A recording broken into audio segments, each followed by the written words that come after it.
Hello, my name is Josh, and this is a response video to Paul Vanderklay's question of how his videos are affecting or helping people and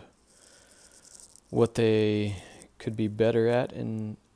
terms of helping people. And so I would like to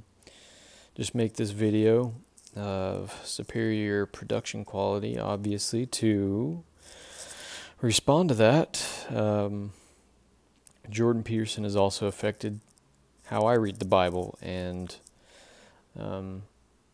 yeah, I did notice his overlooking very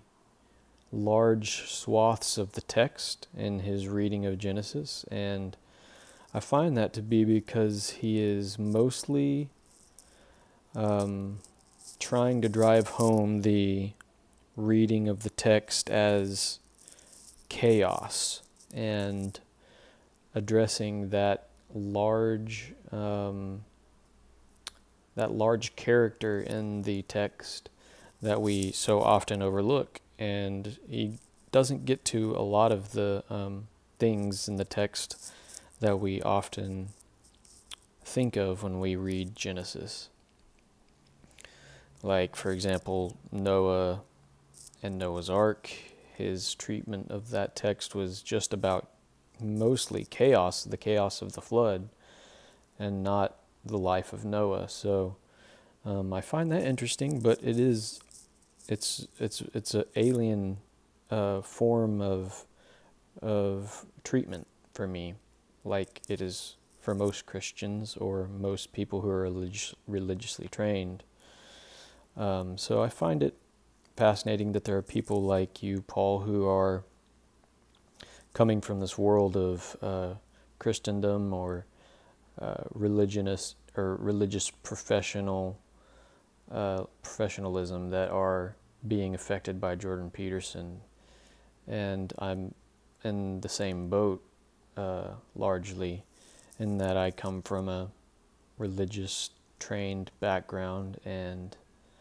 this is sort of a paradigm shift for me, and I think it is that way for a lot of people. So I'm happy to see the people coming out of the woodworks who are willing to admit that this is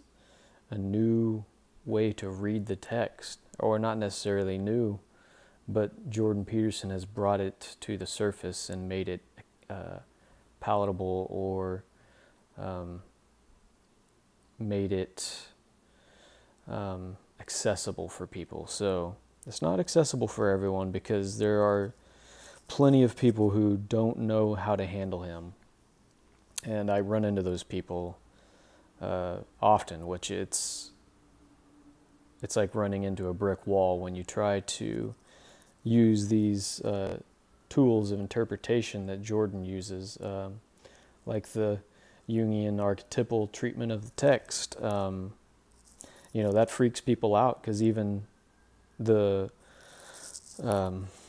school of psychology rejects Jungian psychology largely. So Jordan Peterson, I've seen in one of his videos before, says that when people try to read Jung, first they give up because they don't understand it, and then when they do understand it, they really give up because it's too much. So I think there are people like us that are trying to do the work that Peterson is trying to do and bridge the gap between evolutionary theory and religious thinking. And those two worlds, they seem to not want to get along, and I think that we have to be able to use both of those tools to make our way through this world. And this is what I'm really enjoying about the people who are using Jordan Peterson, like you and Jordan Peterson as well, is that he's exploring the things that he doesn't know. And when we do sermons, or we do teaching, or we hear sermons, or we hear sermons from the pulpit, we often hear sermons on what we know, or we hear sermons on history, but we don't hear sermons on exploring the edges and the limitations of our knowledge, and that's such a huge character in the Old Testament text, is just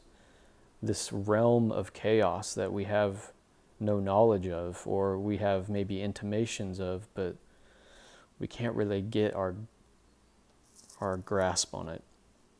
And well, I'd like to go into some more things about existentialism, and how, that's maybe more of an appropriate treatment of the New Testament, and how we act in the world, and how to interpret the New Testament text. And but I'm not prepared for that. But this was just sort of a way to reach out and respond to the internet world of people who are being affected by the biblical lectures of Jordan Peterson and the psychological interpretation of these texts. And it's kind of a new paradigm shift that